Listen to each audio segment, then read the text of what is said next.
वह मेरे समान पति पाती है, और जब वह मरने लगती है तो तुम्हारे समान उसका रूप हो जाता है।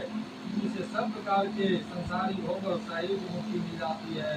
इस तरह हरतालिका व्रत कथा मात्र सुन लेने से प्राणी को 1000 अश्वमेध सैकड़ों बार पूजा करने का फल प्राप्त होता है। यदि मैंने यह व्रत सब व्रतों में उत्तम व्रत बतलाया, जिसे करने से प्राणी सब कुछ छूट जाता है, इसमें कुछ भी संशय नहीं है। बोलिए शंकर भगवान की जय। तो पार्वती जी दिव्य वस्त्र धारण किया, और जो शिव जी दिगंबर है, ऐसी श्री पार्वती तथा शिव जी को मैं प्रणाम करता हूँ।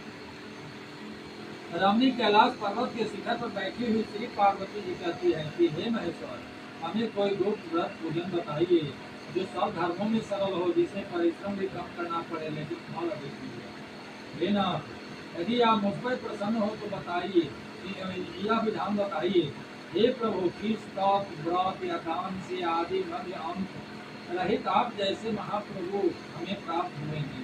शिव जी बोले, हे देवी सुनो, मैं तुमको एक व्रत जो मेरा सर्वस्व छिपाने योग्य है लेकिन तुम्हारे प्रेम वशीभूत होकर तुम्हें बतलाता हूँ। शिव जी ने कहा, भारतवर्ष में जैसे नक्षत्रों में चंद्रमा, ग्रहों में सूर्य, वर्णों में ब्राह्मण, देवताओं विष्णु भगवान, नदियों में गंगा, पुराणों में महाभारत, वेदों में सामवेद और इंद्रियों में मन श्रेष्ठ है।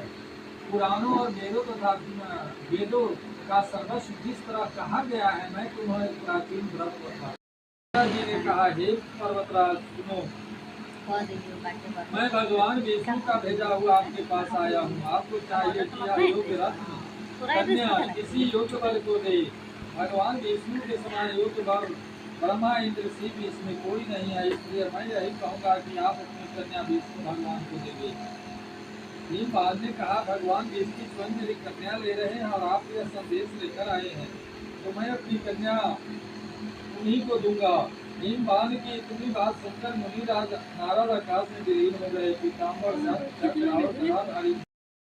सायं प्रातः पठेनरः सप्तजन्म कृतं पापं स्मरणेन विनश्यति। ओमकार बिंद संयुक्तं नित्यं ध्यायन्ति योगिनः कामदं मोक्षदं चैव। ओमकाराय नमो नमः। इदं ध्यान पुष्पं ओम नमो सांब शिवाय समर्पयामि।